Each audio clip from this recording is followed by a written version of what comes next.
What's up, everybody? The two largest health insurance companies in the US reported earnings this week. They are, of course, UnitedHealth Group, UNH, and Elevance, ELV. We're going to dive into both of these reports, see what we think about the risk reward of these health insurance companies right now. If you've been following the channel, you know that I've been pretty bullish on the health insurance companies in general. In fact, almost a year ago, I made a decently sized bet on a lot of these health insurance names. I bought into both UNH and Elevance along with Centene. Back in February of this year, I was really pounding the table for Molina. They had an enormous drop after they released their Q4 earnings. I made a couple videos explaining why I thought they were really cheap and why I was buying. But now most of these insurance companies are up meaningfully from the point when we bought in. And we have another quarter of data to look at. On this report, UNH popped. They were up close to 10%, but then they gave back most of those gains by the end of the trading day. Elevance, on the other hand, I guess the market really didn't like the report. They've sold off roughly 10% from releasing earnings. I would encourage investors not to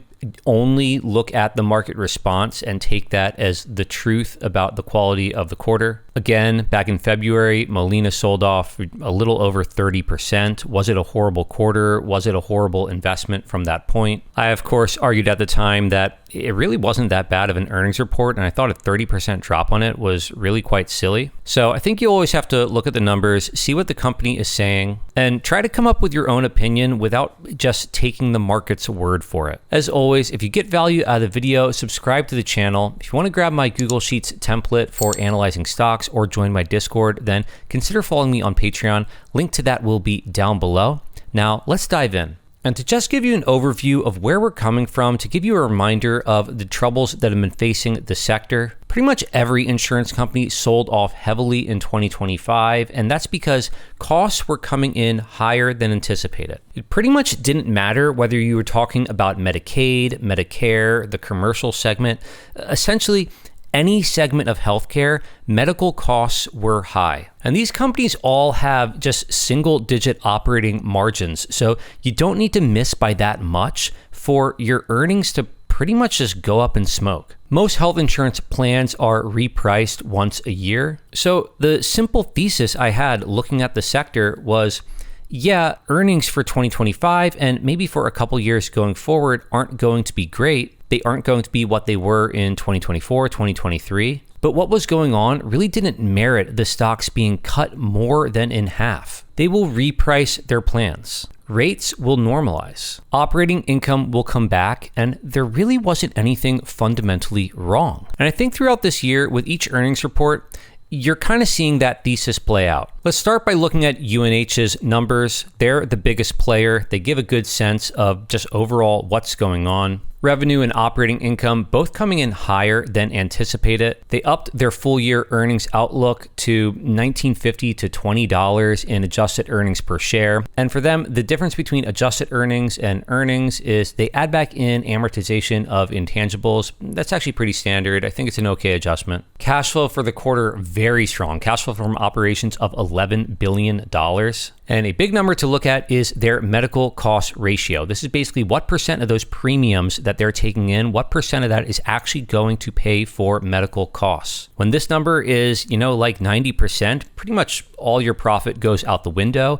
Whereas when this number is, 85 or lower, then you can be a very profitable company. Medical cost ratio for UNH coming in at 86.7%. That is down year on year. So we're seeing some normalization in costs. And on top of that, operating cost ratio, this is basically their overhead. That's coming down a bit too. And that's reflecting the fact that UNH is becoming a bit more efficient. Now, on the earnings call, they talked a ton about efficiencies and how they're using AI. There are many people, I think, who would not be happy with the largest health insurance company in the country using AI for a ton of their operations. But they weren't really just talking about on the call about using AI to determine the outcome of claims. There's a ton of tedious overhead with a large insurance company, and they think AI can help out with a lot of that. Now, moving on to their updated full year guidance, they're now guiding for a little over $25 billion in adjusted operating earnings. That's close to evenly split between UnitedHealthcare, which is the health insurance side, and Optum. Now, Optum includes some health services. It also includes Optum Insights, which is their kind of analytics software, and also Optum Rx, which is their pharmacy benefits manager, their PBM. So UNH and Elevance, they are the two really big players here. They are not just health insurance companies. They're health insurance companies combined with health services and a PBM. And Optum is also seeing margins improve. For this quarter, the Optum segment was reporting their operating margins at about 6%, which, just to give you some context, a year ago, that was about 4.5%. I think it was a little under 4.5%. So that's a ton of margin expansion. They're also now calling for at least $5 billion in share repurchases for the year. So also returning capital to shareholders. Lots of things for people to like here. Now, moving over to looking at who UNH's members are, we see that membership is down year over year. And if you've been following the channel, if you've been following these companies, UNH, Elevance, then you know that last year they were talking about profitability. They wanted to recover their margins, and that meant pulling out of some unprofitable geographies, some unprofitable plans. Medicare Advantage is down about 800,000 members from the past year. Medicaid down about 700,000 members. That Medicare Advantage number is especially important for UNH. These members, it's not the same revenue per member in Medicare Advantage versus Medicaid. Medicare Advantage, the revenue per member there is much higher than the other segments. Even though this is only about, 15% of total membership, it's more like 40% of revenue. Medicare is obviously for older people, primarily senior citizens. The costs there are just going to be higher. But in spite of all these membership cuts, again, revenue, if you just look at revenue year over year, it's actually up slightly. That was definitely a beat. And later, when we go to my template and we look at our forecasts, you'll see that I was actually forecasting this year to just be flat revenue-wise, 0% growth this year. I thought the membership contraction and the rate increases would roughly cancel each other out. So I think now let's jump over to Elevance and see what we think over there. Summary on UNH.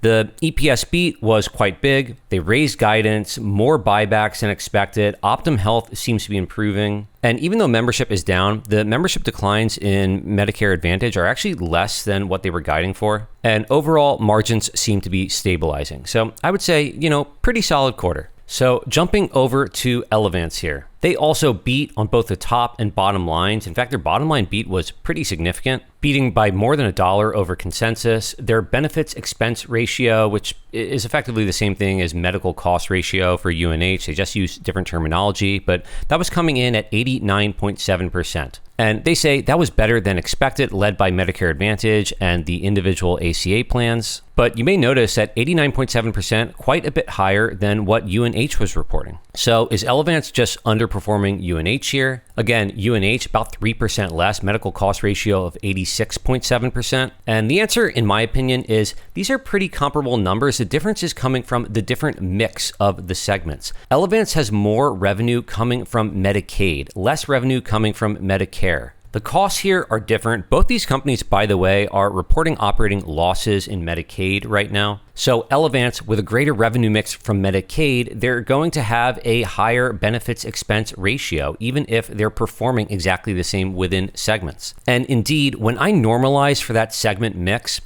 it looks to me like Elevance and UNH have roughly similar operating performance. They also raised their full year guidance here, their operating cash flow guidance to at least $6 billion, their full year adjusted EPS guidance to at least $27. There's about $1 in there of investment gains that are not going to be recurring. So they say their 2026 earnings baseline is greater than $26. So everything seems to be decent here. They again say they're targeting at least 12% average annual growth in earnings per share off of that $26 baseline. Overall, a lot of the stuff that they're saying here, pretty similar to what UNH was saying. We think we're in the middle of margin recovery. We think, cash flow is actually still looking pretty decent. Elevance also has Carelon, which is like health services, and also Carelon RX, which is their pharmacy benefits manager. You can think of this as like mini Optum. It's not as big a part of Elevance's business as Optum is for UNH. Going over to membership, we see also Medicare Advantage, it's down year over year. Medicaid down as well.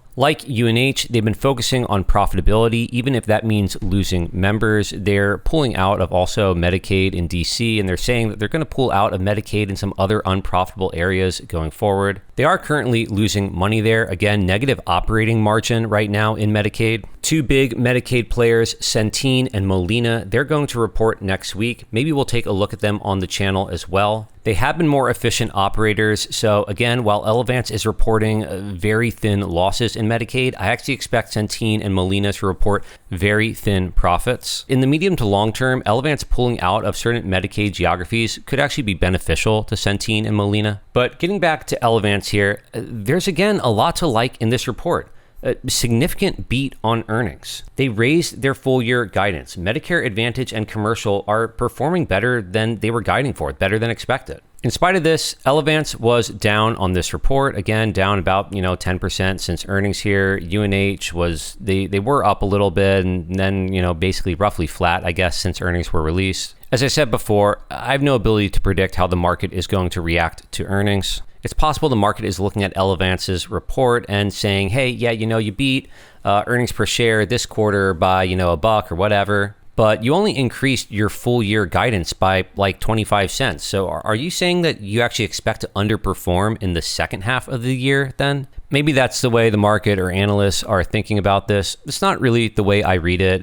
Elevance's management, they've always been pretty conservative. They don't actually give guidance as a straight number. They say, guidance of at least $27 per share, or in their baseline, guidance of at least $26 per share. I think they just don't want to lower these numbers. So they're giving a number that they feel very, very confident they can meet. Bottom line, I think both of these businesses look fine. They're recovering. They're far from dying. And I think it's time we go over to our sheet and see what we could expect for a return on our investment in these stocks. And then I'm going to tell you what I think of risk reward and what I'm doing with my money today. We'll start with UNH here, and the assumptions I have, the forecast numbers that I have in here, these are actually the same numbers I had at the beginning of the year. In my base case, I was looking at no revenue growth this year, then growing 8% every year after that. Operating margins, just, about 5.5% this year, growing to 7%. And I was only giving them a 12 times multiple. Now, I will say, the company looks like they are outperforming my base case, both on the top line and on margin. So I think this is pretty conservative. But if these assumptions come true, you're looking at today's price, a 9% annualized return on UNH. And to give you a sense of how price affects risk reward, when UNH was down at about $270 a share, these same assumptions were giving you about a 20% annualized return on UNH. So my opinion on an investment, if all things operationally in the company are the same, is going to be pretty dependent on the price that I have to pay for that investment. Now, my bear case, this was the, health insurance never recovers scenario. I have UNH losing 2% on top line this year, then only growing 5% after that. Operating margins basically never recover. They get back to 6%, which would be well below where UNH has been running for the past decade or two. And I'm only giving them a 9 times multiple. And yes, in this scenario, you're losing 5% annually, every year for 5 years. Obviously, I think this scenario is extremely unlikely. And, after the last 6 months, I think it's even less likely. But there it is. Those were my numbers for my bear case. Now, my bull case is UNH is going to make a full margin recovery to 8%. And top line growth is going to be strong, about 10% every year for 5 years after this year, which I had being flat. And that's kind of roughly in line with where they've been over the past decade. If you have maybe 3-4% membership growth, and then you have rate increases of, about 6-ish%, you can easily see how you get to 10% growth on the top line. And I'm giving them a 16 times multiple, which for the largest, most diversified, historically the best run operator in this business, I don't think that's unreasonable. And in this bull scenario, I'm looking at a 20% annualized return on UNH's stock. After this earnings report, you can change the numbers a little bit. You can increase the operating margins in the base case. You can increase the multiple that you give them, maybe from 12 to 14 times multiple, and you see how that affects your IRR. Now you'd be looking at 12% annualized return every year for 5 years. But I think overall, for me, looking at the numbers, I think the risk reward on UNH is decent. I think it's reasonably priced, but it's definitely not deep value anymore. I can't put in conservative assumptions in my base case and get those, 18%, 20% IRRs. So I don't think UNH is overvalued at these prices. I think it's a fair investment, but I'm not a buyer here. In fact, I think I have better places for my money. I already trimmed a decent amount of my UNH position before this earnings report. I have covered calls sold on a decent amount of the rest of my position. So likely, if the stock price remains over $400, up around the level that we see right now, then eventually my shares will likely be called away from me, and I'm probably exiting UNH at these prices. I'm happy to collect my, roughly 50% return in about a year. It may be a long-term compounder, but I just think I have better options for my money. Now, let's move over to Elevance. And the numbers I had in my forecast for Elevance were pretty similar to the UNH numbers, a little lower than UNH. UNH has some scale advantages. I do consider them the best operator, but you still see my base case. I had no growth for Elevance for this year and then growing 7% every year after that. Operating margins, I have them recovering over 5 years to about that 6% operating margin range. And I'm only giving them an 11 times multiple in my base case, and I'm looking at, on current prices, about 18% annualized return on Elevance if my assumptions come true. That's more than a double over 5 years. My bear case, again, is basically the health insurance never recovers scenario. Operating margins don't get past 5%. They actually decline on revenue this year, and I'm only giving them an 8 times multiple. And yes, in this scenario, you're flat on your money over 5 years. And that means, including the dividend, everything, you're flat on your money. You don't make anything here, even after holding for 5 years. I think my assumptions here are extremely pessimistic and, again, pretty low likelihood. Now, my bull case,